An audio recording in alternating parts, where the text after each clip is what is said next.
Hello everyone, welcome back to your own channel keep creating. दोस्तों, आज Sunday है तो हम वापस आ गए हैं अपनी वीकली मार्केट रैपअप के साथ। इस वीडियो में हम वीकली मार्केट हाइलाइट्स डिस्कस करेंगे, सारे इंपॉर्टेंट न्यूज और इंडिकेटर्स की चर्चा करेंगे और कंक्लूजन में मैं आपको अपनी ओपिनियन भी बताऊंगा about how to invest in the current market situation. तो वीडियो के एंड तक बने रहें। मैंने चैनल पे basics of investing and wealth creation और म्यूचुअल फंड इन्वेस्टिंग के नाम से 2 प्लेलिस्ट भी बनाई हैं। ये सभी फंडामेंटल वीडियोस अगर आपने अभी तक चेक नहीं किए हैं तो प्लीज देखिए। काफी इंपॉर्टेंट कॉन्सेप्ट्स डिस्कस किए हुए हैं जो आपके लिए बहुत यूजफुल रहेंगे। ऊपर राइट साइड में वीडियोस की लिंक आ रही है जो मैं डिस्क्रिप्शन बॉक्स में भी डाल दूंगा। वीडियो शुरू करने से पहले बता दूं कि अगर आपने अभी तक चैनल को सब्सक्राइब नहीं किया है तो you are missing a lot of useful information and ideas about investing and wealth creation. आपके सब्सक्रिप्शंस, लाइक्स और कमेंट से मुझे और भी मोटिवेशन मिलती है और मैं आपके सजेस्ट किए हुए टॉपिक्स पे भी वीडियोस क्रिएट करने की कोशिश करता रहता हूं। So just smash the like button, subscribe to the channel और साथ ही नोटिफिकेशन बेल दबाना मत भूलिए ताकि आगे आने वाली एक भी वीडियो को आप मिस ना करें। आप हमें फेसबुक, ट्विटर और टेलीग्राम पे भी फॉलो कर सकते हैं ताकि आपकी नॉलेज और भी एनहांस हो सके। लिंक डिस्क्रिप्शन में दी हुई है। So without taking any more of your time, let's get started. दोस्तों, अगर सबसे पहले हम निफ्टी की वीकली मूवमेंट की चर्चा करें तो निफ्टी इस हफ्ते 4.4% की पॉजिटिव मूवमेंट के साथ, अपवर्ड मूवमेंट के साथ क्लोज हुआ। जैसा आपको याद होगा, जैसा हमने पिछले संडे बात की थी, निफ्टी पिछले वीक भी 5.7% की अपवर्ड मूवमेंट के साथ क्लोज हुआ था। तो 2 consecutive weeks Nifty positive movement के साथ क्लोज हुआ है और अब आज की डेट में निफ्टी अपने ऑल टाइम हाई 12,430 से करीबन 3.5% 4% की ही दूरी पे है। तो निफ्टी इस हफ्ते की पॉजिटिव मूवमेंट के कारण अपने ऑल टाइम हाई के काफी नजदीक पहुंच चुका है। निफ्टी की 1 डे चार्ट पे अगर नजर डालें तो आप देखें कि निफ्टी अभी अपने चारों मूविंग एवरेजेस 50, 100, 150 और 200 चारों ही एक्सपोनेंशियल मूविंग एवरेजेस से ऊपर चल रहा है, काफी ऊपर चल रहा है। इसी चार्ट को अगर हम और थोड़ी नजदीकी से देखें तो आप देखें कि निफ्टी ने कितनी शानदार पॉजिटिव मूवमेंट इस हफ्ते दिखाई। ये जो यहाँ पे आप आखिरी कुछ कैंडल्स देख पा रहे हैं उसमें आप देख सकते हैं कि निफ्टी की मूवमेंट कितनी स्ट्रांग रही है इस वीक के अंदर। तो इस वीक आप देख सकते हैं कि निफ्टी ऑलमोस्ट हर दिन उसने पॉजिटिव मूवमेंट दिखाई है। पूरी वीक इसकी जो मूवमेंट रही है वो काफी बुलिश रही है। अगर थोड़ी लॉन्ग टर्म पर्सपेक्टिव की बात करें, ये जो चार्ट है इसमें हर कैंडल एक वीक को दिखा रही है। तो हम देखें कि निफ्टी ने इस हफ्ते काफी बुलिश कैंडल यहाँ पे बनाई। आप यहाँ पे देख सकते हैं कि कितनी लंबी कैंडल है, बहुत बड़ी कैंडल है और बहुत बुलिश कैंडल्स भी है। इसकी जो बॉडी है वो काफी लंबी है, टेल्स उतने लंबे नहीं है। तो ये दिखाता है कि काफी बुलिश अभी मोमेंटम बना हुआ है, काफी बुलिश कैंडल है। और सबसे बड़ी बात यह है कि निफ्टी ने काफी दिनों से एक रेजिस्टेंस बनाया हुआ था 11,700 से 11,750 का, उसको इसने ब्रेक कर दिया। तो एक बहुत ही क्रूशियल रेजिस्टेंस लेवल को निफ्टी ने ब्रेक कर दिया, जो कि शॉर्ट टर्म में यह दिखाता है कि निफ्टी काफी बुलिश टेरिटरी में अभी दिख रहा है। अगर 1 मंथ चार्ट की बात करें, यहाँ पे हर कैंडल एक मंथ को दिखा रही है, तो आप देख सकते हैं कि बहुत सारे सालों की हम बात कर रहे हैं। तो आप यहाँ पे भी देख सकते हैं कि निफ्टी अभी सारे मंथली मूविंग एवरेजेस से काफी ऊपर चल रहा है। और इस मंथ की जो अभी तक कैंडल बन रही है, हालांकि अक्टूबर की अभी शुरुआत ही हुई है, लेकिन इस मंथ की जो कैंडल बनी है अभी तक बहुत बुलिश दिख रही है। आप यहाँ पे आखिरी कैंडल जो यहाँ पे देख रहे हैं वो ग्रीन कैंडल है और वो काफी लंबी कैंडल है। तो ये दिखा रही है कि निफ्टी की मूवमेंट अभी तो काफी बुलिश दिख रही है। आरएसआई की अगर बात करें तो आरएसआई की करंट वैल्यू अभी 68 के आसपास आ रही है, 68.1 के आसपास, जो ये दिखाता है कि निफ्टी अभी काफी बुलिश है। आप यहाँ पे देख सकते हैं कि कितनी शानदार अपवर्ड ट्रेजेक्टरी इसमें दिख रही है आरएसआई की वैल्यू में। हालांकि साथ ही साथ ये भी बात हमें ध्यान में रखना चाहिए कि 70-75 से जब ऊपर जाने लगती है आरएसआई की वैल्यू तो हम उसे ओवरबॉट कैटेगरी में मानने लगते हैं। तो निफ्टी अभी धीरे धीरे करके, अगर इसमें और थोड़ी पॉजिटिव मूवमेंट बनी रहती है तो निफ्टी ओवरबॉट कैटेगरी में भी जा सकता है और फिर थोड़ी करेक्शन हमें दिख सकती है। एमएससीडी में भी सेम ऑब्जर्वेशन आप देख सकते हैं, कितनी शानदार यहाँ पे बुलिश क्रॉसओवर इसने बनाया है और बुलिश क्रॉसओवर की भी जो विड्थ है वो धीरे धीरे बढ़ती जा रही है। तो स्ट्रॉन्ग बुलिश क्रॉसओवर हमें एमएससीडी पे भी दिख रहा है presently in the current market situation. Covid related कुछ इंपॉर्टेंट न्यूज की अगर बात करें तो अभी भी आप देख रहे हैं कि इंडिया में जो नंबर ऑफ केसेस है वो अभी भी राइज कर रहे हैं, अभी भी बढ़ रहे हैं। जो टोटल नंबर ऑफ केसेस है वो करीबन 70 लाख के आसपास हो गए, 69.8 लाख के आसपास हो गए। जो रिकवरी रेट है वो काफी बढ़ गई है, 82-83% के आसपास पहुंच गई है। लेकिन जो टोटल नंबर ऑफ फेटेलिटीज है, जो टोटल नंबर ऑफ डेथ्स हैं ड्यू टू कोविड, वो 1,07,000 यानी 1,07,000 को क्रॉस कर चुके हैं। पर इस पूरी सिचुएशन में एक ग्लिमर ऑफ होप है, एक सिल्वर लाइनिंग ये है कि जो नंबर ऑफ केसेस हैं वो करीबन डेली बेसिस पे 90-95,000 के आसपास पहुंच गए थे, वो घट के अभी करीबन 70-75,000 के आसपास हो गए। तो डेली बेसिस पर जो नंबर ऑफ केसेस आ रहे थे उनकी नंबर थोड़ी कम हो गई है, तो वो एक अच्छा साइन है। नंबर ऑफ रिकवरीज भी बढ़ गई हैं। तो ये पहली बार हुआ है कि सिंस मार्च 2020 पहली बार ऐसा हुआ है कि लास्ट 3 वीक्स में जो नंबर ऑफ टोटल केसेस हैं वो अब कम आ रहे हैं। तो ये एक बहुत ही इनकरेजिंग साइन है। अगर हम इस चीज को कंटिन्यू कर पाते हैं और इस चीज को और स्ट्रेंथन कर पाते हैं, इस नंबर को और नीचे ला पाते हैं, तो ये एक बढ़िया साइन हो सकती है, क्योंकि हमें उसकी बहुत जरूरत अभी दिख रही है। सुप्रीम कोर्ट में जो हियरिंग होने वाली थी, जो 5 तारीख को हियरिंग हुई थी, उसकी जो डिसीजन आने वाली है उसको पोस्टपोन करके अक्टूबर 13 कर दिया गया है। तो 13 तारीख को शायद हमें कोई क्लैरिटी मिल सकती है इंटरेस्ट वेवर पे। जो लोन मॉरेटोरियम पीरियड का इंटरेस्ट है उसके वेवर पे जो डिसीजन है वो हो सकता है कि अक्टूबर 13 को आएगी। आरबीआई की मॉनेटरी पॉलिसी कमेटी यानी कि एमपीसी की जो मीटिंग हुई थी अक्टूबर 7 से अक्टूबर 9 के बीच में, उसकी रिजल्ट्स अक्टूबर 9 फ्राइडे को आई। और शक्तिकांता दास जी उन्होंने ये बताया कि अभी आरबीआई रेट्स को कोई भी चेंज नहीं कर रही है उसमें। पिछली भी एमपीसी मीटिंग के रिजल्ट्स में हमने यही देखा था कि 4% जो रेपो रेट है उसको 4% पे ही रखा गया था। और इस एमपीसी मीटिंग के भी रिजल्ट्स यही रहे कि उन्होंने 4% पे ही रेपो रेट को छोड़ दिया है। हालांकि कुछ मार्केट में ऐसी एक्सपेक्टेशंस थी कि हो सकता है बिकॉज इन्फ्लेशन इतनी ऊपर जा रही है धीरे धीरे करके और अभी भी एलिवेटेड लेवल्स पे इन्फ्लेशन, तो ऐसी एक आशंका थी कि हो सकता है कि रेपो रेट को थोड़ा बढ़ाए आरबीआई, जिससे कि मार्केट में थोड़ी नेगेटिविटी आती। क्योंकि रेपो रेट जैसा आपको पता है जैसे जैसे इंटरेस्ट रेट बढ़ाए जाते हैं तो मार्केट्स के लिए वो धीरे धीरे नेगेटिव सेंटिमेंट्स होते हैं। इसलिए जब आरबीआई ने कोई चेंज नहीं रखा और उसमें आरबीआई ने एकोमोडेटिव स्टांस अपना कंटिन्यू किया है, तो ये मार्केट को अच्छा लगा। और आपने देखा हो कि बैंकिंग स्टॉक्स में काफी अपवर्ड मूवमेंट हमें दिखी इस हफ्ते। साथ ही साथ एनईएफटी का आपको पता ही होगा कि एनईएफटी अब तो 24/7 हो गया। आप हफ्ते में किसी भी दिन किसी भी समय एनईएफटी कर सकते हैं। उसी फैसिलिटी को आरटीजीएस को भी एक्सटेंड कर दिया गया। तो अब आरटीजीएस जो कि 2 लाख से ऊपर की ट्रांजैक्शंस पे एप्लीकेबल होता है, एनईएफटी 2 लाख से नीचे के ट्रांजैक्शन पे एप्लीकेबल होता है, तो आरटीजीएस उसको भी अब 24/7 365 डेज अ ईयर एक्सटेंड कर दिया गया है और दिसंबर 2020 से वो लागू हो जाएगा। आरबीआई ने यह कहा कि जो जीडीपी ग्रोथ होने वाली है कंट्री की वो Q4 से पॉजिटिव हो सकती है। हालांकि आरबीआई का यह कहना है कि अभी -9.5% की FY21 में जीडीपी ग्रोथ यानी कि डी ग्रोथ, जीडीपी कॉन्ट्रैक्शन रह सकती है -9.5% की इंडिया के अंदर। और आरबीआई ये भी कह रही है कि जो फर्स्ट क्वार्टर ऑफ FY22 है यानी कि अगली अप्रैल से जून तक का क्वार्टर, उसमें इंडिया की जो ग्रोथ रेट है, जो जीडीपी की ग्रोथ रेट है, वो 20.6% के आसपास भी हो सकती है।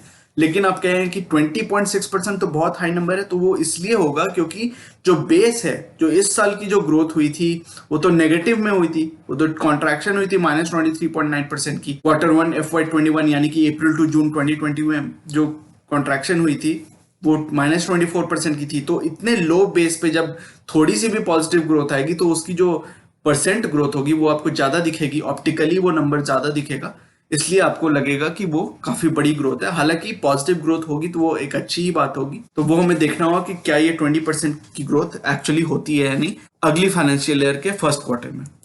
आरबीआई ने काफी सारे रूल्स में परिवर्तन किया। आप वीडियो को पॉज करके इस चीज को पूरे अच्छे से पढ़ सकते हैं, बट बेसिकली उन्होंने ये कहा है कि बैंक जो लोन्स देते हैं उसमें बैंक्स को जो एक बफर रखना पड़ता है, एक सेफ्टी के लिए कुशन रखना पड़ता है, उस कुशन की वैल्यू अब आरबीआई की रेगुलेशन है कि अब उसको कम कर सकते हैं बैंक। तो ये बैंकों के लिए अच्छा है, वो ज्यादा लोन्स दे पाएंगे। उनको जो एक सेफ्टी फैक्टर रखना पड़ता है, सेफ्टी मार्जिन रखना पड़ता है, वो मार्जिन अब आरबीआई ने कहा है कि वो कम रख सकते हैं। तो ये बेसिकली आप वीडियो पॉज करके पढ़ लें कि क्या क्या चेंजेस आए हैं। बट ओवरऑल बात यह है कि अब होम लोन्स देने में बैंक्स और एनबीएफसीज को थोड़ी आसानी होगी, वो ज्यादा लोन्स दे पाएंगे और उन्हें थोड़ा कम मार्जिन ऑफ सेफ्टी के साथ लोन्स देने में आसानी होगी।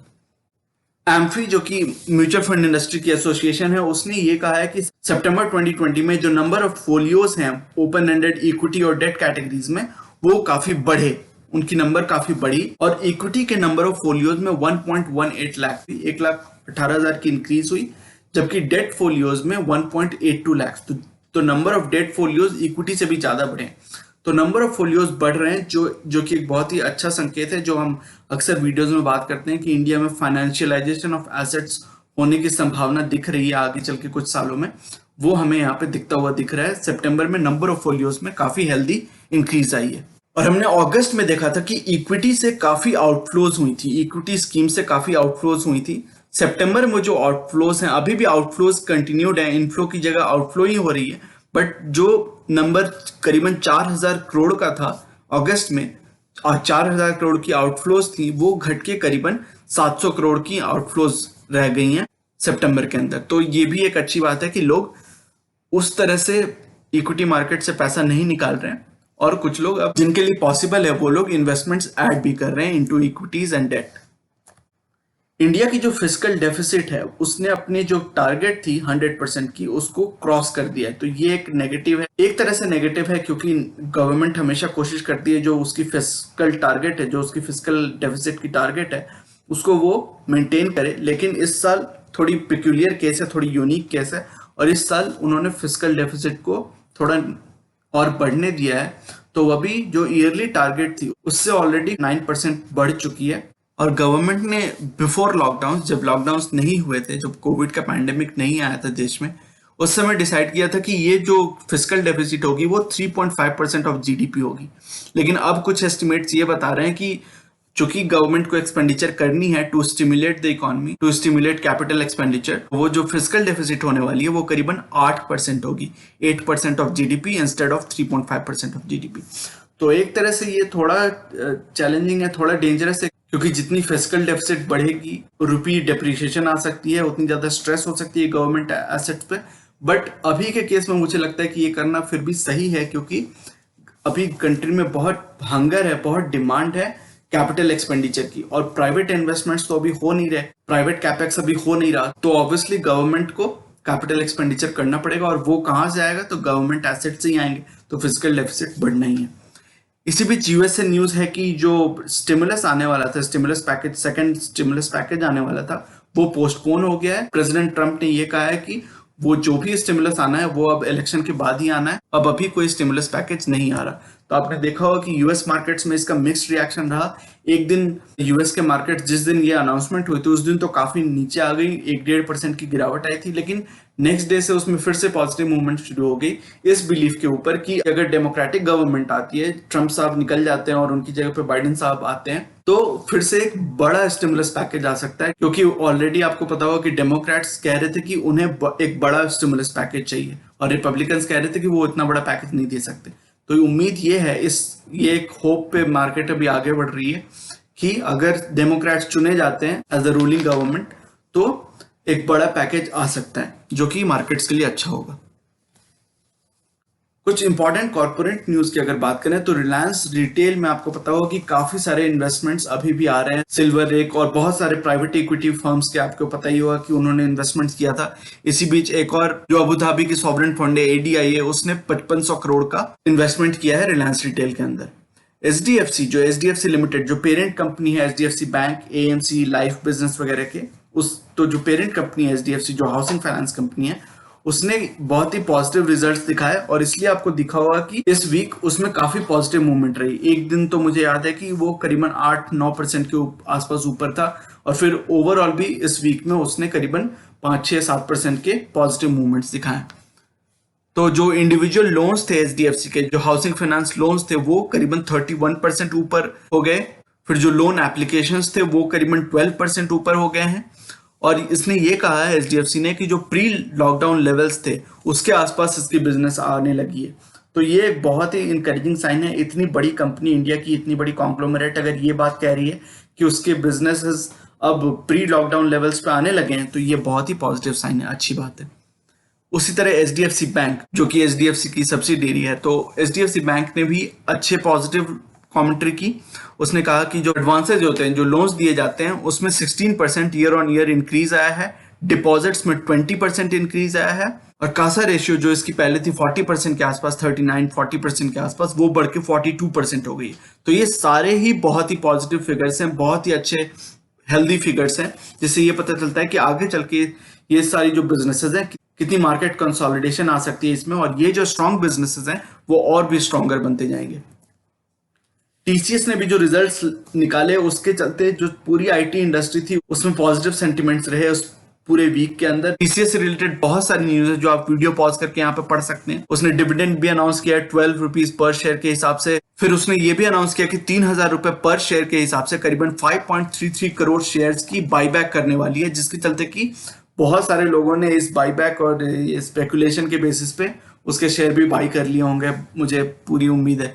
तो खैर वो सब न्यूज आप शॉर्ट टर्म न्यूज स्पेकुलेशन को छोड़ दें, लॉन्ग टर्म की अगर बात करें तो हमें ये समझ में आता है कि टीसीएस को कितना कॉन्फिडेंस है कि जो आगे चल के बिजनेसेस आने वाली हैं वो कितनी स्ट्रांग होने वाली हैं, अपनी फंडामेंटल्स में कितना बिलीफ है कि वो बिलीव कर रही है कि 3,000 रुपए पर शेयर भी अगर वो पे कर रही है और बाईबैक में उसको अपने शेयर्स को बाई कर रही है तो भी उसे बार्गेन पे शेयर्स मिल रहे हैं। तो ये एक बहुत अच्छी न्यूज थी जिसके कारण कि विप्रो, इन्फोसिस, एचसीएल टेक और टीसीएस ऑफ कोर्स, तो इन सभी में बहुत ही पॉजिटिव मूवमेंट रही इस week.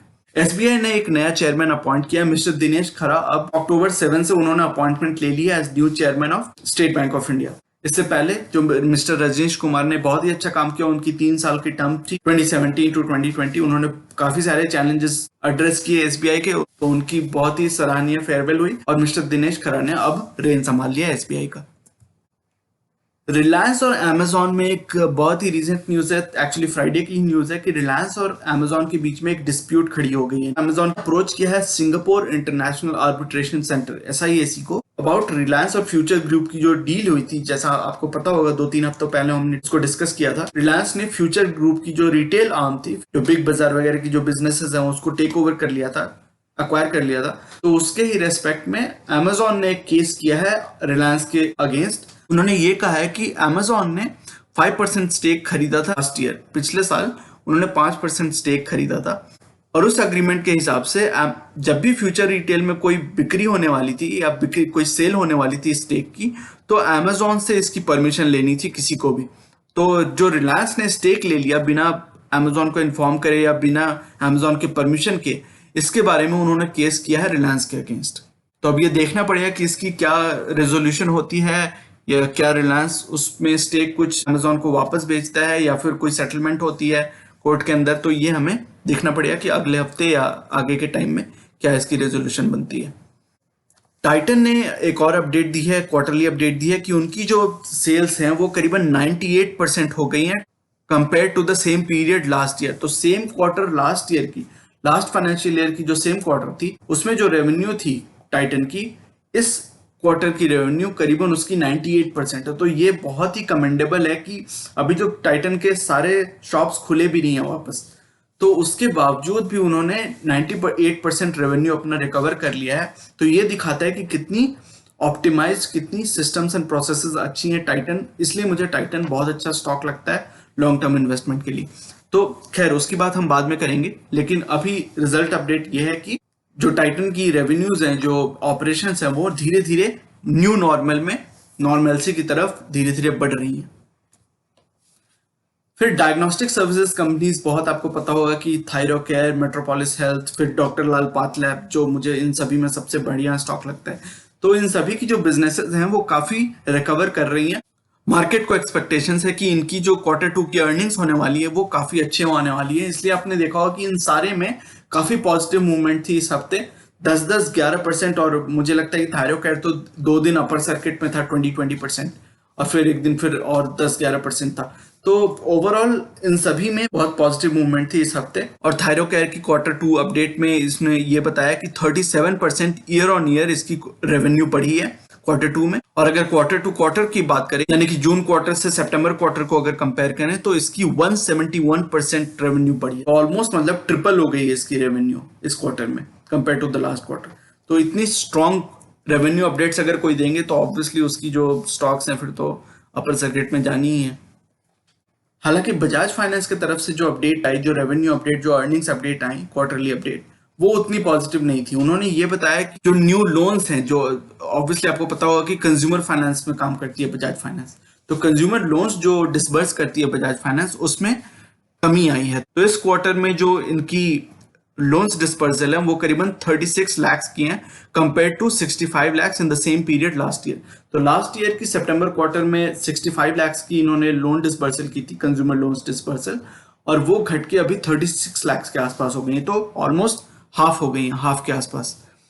A similar drop was seen in the lenders new customer acquisition। तो नए जो कस्टमर्स एक्वायर करती है, हालांकि आपको पता होगा कि बजाज फाइनेंस की बिजनेस इसलिए इतनी स्ट्रांग है क्योंकि इसके जो 75% ऑफ कस्टमर्स होते हैं वो पुराने कस्टमर्स होते हैं, सेम कस्टमर्स को ये अलग अलग टाइप के लोन्स डिसबर्स करते रहते हैं, जिसके चलते कि इनकी जो रिकवरी होती है और इनके एनपीएस काफी कम होते हैं और इनकी रिकवरीज उतनी स्ट्रांग होती हैं। तो एनीवे, लेकिन नए जो कस्टमर्स भी 25% ऑफ कोर्स नए कस्टमर्स हैं, तो नए कस्टमर्स की जो एक्विजिशन है उसको इन्होंने स्लो डाउन कर दिया है, काफी कम एक्विजिशन कर रहे हैं। और अभी इन्होंने ये भी कहा है कि ये large chunk of revenue Covid related disruption के लिए ये प्रोपोर्शन करके रख रहे हैं, क्योंकि आगे चल के कैसी अनसर्टेनिटी रहती है, कैसे इनकी रिकवरी होती है, इसके बारे में अभी भी श्योरिटी नहीं है। तो इसलिए इन्होंने काफी सारी प्रोविजनिंग, इन्होंने कहा है कि एक्सेलरेटिंग इट्स प्रोविजनिंग फॉर कोविड-19।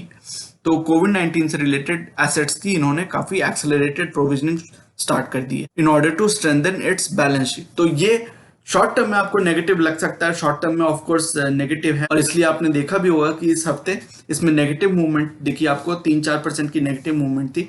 लेकिन लॉन्ग टर्म के लिए आपको ये दिखाता है कि ये कंपनी कितनी फंडामेंटली स्ट्रांग है, कितनी प्रूडेंट है इसकी कैपिटल एलोकेशन।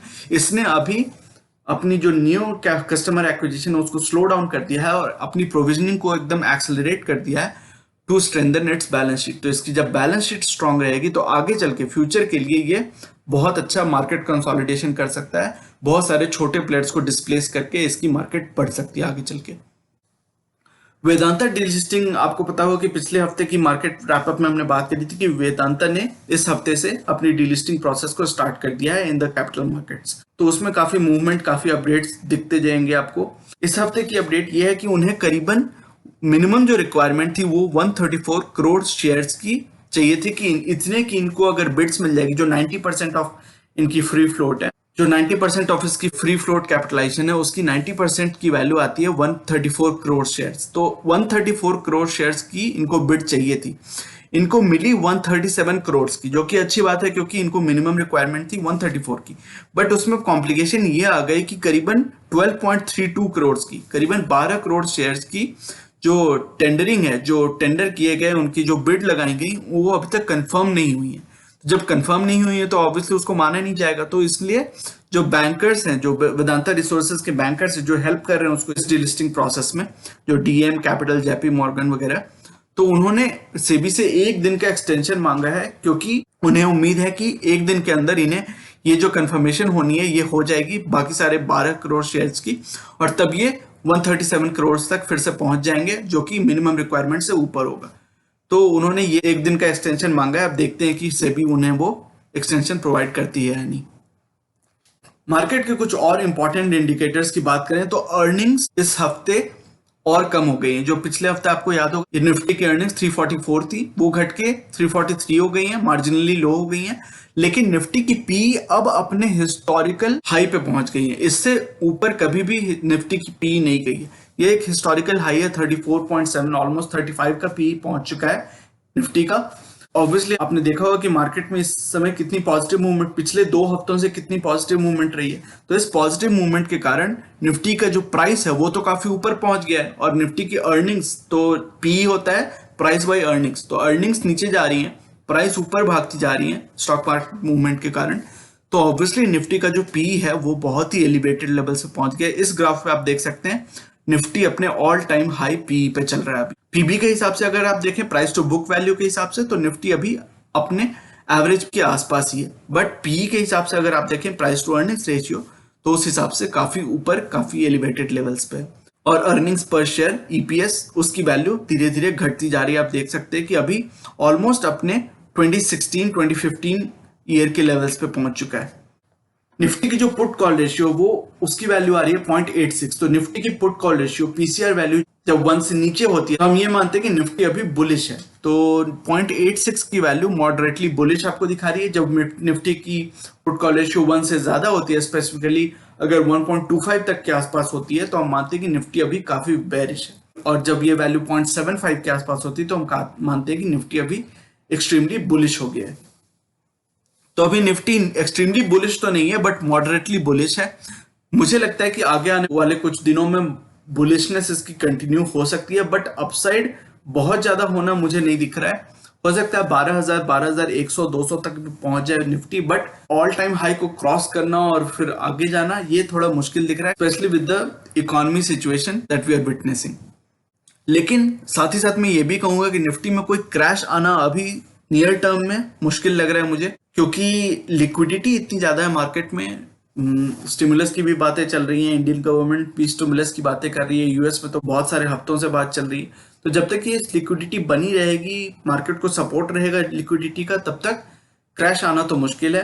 पर थोड़ी बहुत कंसोलिडेशन दिख सकती है। कोई अगर बैड न्यूज आ जाती है, यूएस प्रेसिडेंशियल इलेक्शन से रिलेटेड कुछ बैड न्यूज आ जाती है, तो कोई करेक्शन आ सकती है। स्पेशली हमने देखा कि निफ्टी अभी कितनी एलिवेटेड लेवल्स पर चल रहा है। यूएस की भी जो मार्केट्स हैं वो भी अपने ऑल टाइम हाई पे चल रही हैं, तो इकोनॉमी अपने ऑल टाइम लो पे है, मार्केट्स अभी ऑल टाइम हाई पे हैं सारे। तो इस डाइकोटोमी के कारण आपको दिख सकता है कि मार्केट में थोड़ी मॉडरेट सी करेक्शन, माइल्ड करेक्शन दिख सकती है in the coming weeks, in the coming months.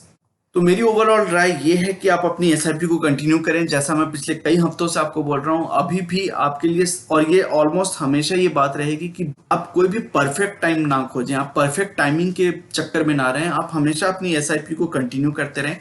हाँ, आपकी जो लमसम इन्वेस्टमेंट है, जो हैवी इन्वेस्टमेंट है, उसको होल्ड बैक करें, या फिर अगर उसको डिप्लॉय करें भी तो स्टैगर्ड वे में करें, एक बार ना करें, उसको 5, 6, 10 बार में करें। लेट्स से आपके पास 10 लाख की इन्वेस्टमेंट है जो एसआईपी के अलावा है, जो एसआईपी आप कर रहे हो वो तो कर ही रहे हो, उसके अलावा आपके पास अगर 10 लाख की इन्वेस्टमेंट आपने डालनी है मार्केट में, तो उसको आप 5 या 10 फ्रैगमेंट्स में करो, 5 या 10 फेजेस में करो।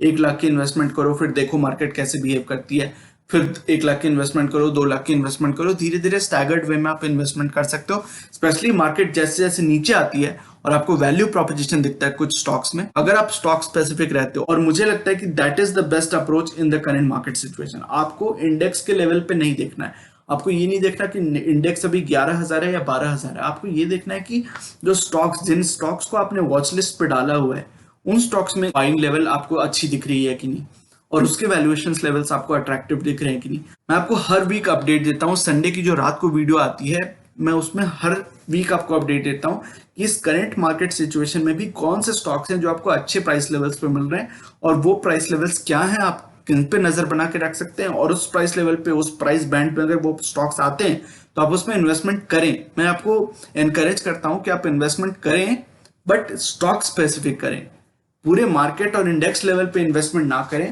वो आपको एसआईपी चला के रखनी है, वो आपने एसआईपी ऑलरेडी चलाई हुई है, कंटिन्यू की हुई है, वो तो ठीक है, तो आपको फोमो की कोई फीलिंग नहीं आएगी। बट जहां तक लमसम इन्वेस्टमेंट की बात है या फिर स्टॉक स्पेसिफिक इन्वेस्टमेंट की बात है, तो उसके लिए आपको अपनी वॉच लिस्ट तैयार करके रखनी होगी। और जैसे ही कोई स्टॉक्स अच्छे लेवल्स पे आते हैं तो मैं अपने टेलीग्राम चैनल पे भी उसका अपडेट तुरंत पुश कर देता हूं, तो आपको एक इंडिकेशन मिल जाता है कि अगर आपको वो स्टॉक्स अच्छे लेवल पे मिल रहे हैं, आप उन प्राइसेस पे इन्वेस्ट करने की कन्विक्शन रखते हो, आपको लॉन्ग टर्म पोटेंशियल उस स्टॉक्स में दिखती है, तो आप उसमें इन्वेस्ट कर सकते हो। तो आप टेलीग्राम चैनल, जिसका लिंक डिस्क्रिप्शन में दिया हुआ है, आप उसको ज्वाइन करना ना भूलें, क्योंकि वो एक तरह से आपके लिए अलार्म का एक पुश नोटिफिकेशन का काम करेगी। जैसे ही कोई स्टॉक्स अच्छे मुझे प्राइस लेवल्स पे दिखते हैं तो मैं आपको एक प्रॉम्प्ट भेज देता हूँ, और उसके बाद ये आपका डिसीजन होता है कि आप उसमें इन्वेस्ट करना चाहते हो, नहीं करना चाहते हो, किन स्टॉक्स में करना चाहते हो, वो प्राइस लेवल्स आपको ठीक लगते हैं नहीं, वो आपका डिसीजन होता है। बट मैं आपको एक प्रॉम्प्ट भेज देता हूँ जिसके चलते कि आपकी एक thinking process, thought process start हो जाती है। तो आप स्टॉक स्पेसिफिक अप्रोच रखें। इस मार्केट में बहुत जरूरी है कि आप डेक्स के लेवल्स को देख के इन्वेस्ट ना करें, आप स्टॉक स्पेसिफिक अप्रोच रखें। मैं बता रहा हूं कि अभी भी कुछ स्टॉक्स ऐसे हैं जो आपको अभी भी, जब निफ्टी 10,000 के लेवल पे था, 10,500 के लेवल पे था, उस प्राइस लेवल पे मिल रहे हैं। तो वो आप जान सकते हैं। जो संडे की सेकंड वीडियो आती है, जो संडे को ही हम रात की वीडियो पोस्ट करते हैं, उसमें आप ये देख सकते हैं कि कौन से वो स्टॉक्स हैं जो फंडामेंटली बहुत ही स्ट्रॉन्ग स्टॉक्स हैं, पर साथ ही साथ वो अच्छे वैल्यूएशन लेवल पे भी मिल रहे हैं because of external circumstances, not because though stocks are bad. Though stocks are fundamentally very strong, but because of external circumstances या because of sentiments, market sentiments, वो अभी भी आपको अच्छे वैल्यूएशन पे मिल रहे हैं। तो that is the best mix of things कि आपको अच्छे स्टॉक्स अगर अच्छी वैल्यूएशन पे मिले despite what's going on in the market, तो वो बेस्ट कॉम्बिनेशन है। अपनी जो कैश पोजीशन है उसको स्ट्रांग बना के रखें, धीरे धीरे उसको बिल्डअप करते जाएं, उसको हेफ्टी बनाते जाएं, हेल्दी बनाते जाएं, क्योंकि वो आपको आगे चल के बहुत काम आने वाली है। मुझे लगता है कि जितना ज्यादा यूफोरिक होगी मार्केट, उतनी ज्यादा पॉसिबिलिटी बढ़ जाएगी of a deeper correction, of a moderate to deep correction. तो वो उसका फायदा आप लॉन्ग टर्म में तभी उठा पाएंगे जब आपकी कैश पोजीशन हेल्दी बनी हुई होगी। आप सारी की सारी जो इन्वेस्टमेंट्स हैं वो कैश में बना के ना रखें। आपने जो रेगुलर इन्वेस्टमेंट करनी है एसआईपी में करना है वो तो आप कर ही रहे हो और वो आपको लॉन्ग टर्म के लिए करना भी है, लेकिन आप अपनी कैश पोजीशन को भी 30-35%, अपनी ओवरऑल पोर्टफोलियो का 25-35% कैश पोजीशन बना के रखें। स्पेशली अभी जो एनवायरनमेंट है वो ऐसा है कि आपको अपॉर्चुनिटीज मिलेंगी और वो स्पेसिफिक स्टॉक्स में भी मिल सकती हैं, इंडेक्स लेवल पे भी मिल सकती है, ये कोई कह नहीं सकता। बट चूंकि अनसर्टेनिटी है मार्केट में तो आपको कैश पोजीशन बना के रखनी ही चाहिए। ये कोई यहाँ पे बुल मार्केट नहीं चल रहा है या फिर सब कुछ एकदम हंकी डोरी नहीं है कि आप सारी की सारी जो इन्वेस्टमेंट है वो डाल दो मार्केट में और उसके बाद फिर भूल जाओ। हाँ, अगर आपकी बहुत लॉन्ग टर्म की पर्सपेक्टिव है, 20 साल 25 साल 30-40 साल की अगर पर्सपेक्टिव है तो उतना मैटर नहीं करेगा। आप अभी भी अगर सारे इन्वेस्टमेंट चला लोगे तो उतना मैटर नहीं करेगा। बट अगर आपकी थोड़ी शॉर्टर पर्सपेक्टिव है और प्लस आपको ये लगता है कि कुछ स्टॉक्स आपको अच्छे वैल्यूएशंस पे मिल रहे हैं, तो आप स्टॉक स्पेसिफिक रह के अपनी स्टॉक स्पेसिफिक अप्रोच रख सकते हो एज फार एज इन्वेस्टमेंट्स को। तो मैं होप करता हूं कि ये जो अप्रोच है, ये जो सारी इंफॉर्मेशन आपके लिए हेल्पफुल रहेगी फॉर लॉन्ग टर्म इन्वेस्टिंग। दोस्तों, ये था आज का वीडियो। ये सेइंग जो कि है नॉलेज इज पावर सुप्रीम, ये इस चैनल का मिशन है जो कि है आप तक सही नॉलेज पहुंचाना। आगे आने वाली हर वीडियो में हम बहुत सारी इंटरेस्टिंग टॉपिक्स को डिस्कस करेंगे और मैं आपके लिए यूजफुल आइडियाज और टॉपिक्स लाता रहूंगा। इसी तरह हर वीकेंड हम वीकली मार्केट अपडेट और अपने views about the current market situation भी डिस्कस करते रहेंगे। So you should definitely subscribe to the channel and remain posted for further updates. अगर आज की वीडियो का कंटेंट आपको पसंद आया है तो वीडियो करें लाइक। अगर आपको लगता है कि इस इंफॉर्मेशन से किसी की मदद हो सकती है तो इसे अपने दोस्तों और फैमिली मेंबर्स के साथ शेयर करें और चैनल को करें सब्सक्राइब। मिलते हैं अपने अगले वीडियो में एक और टॉपिक के डिस्कशन के साथ। तब तक के लिए take care and see you soon. Bye bye.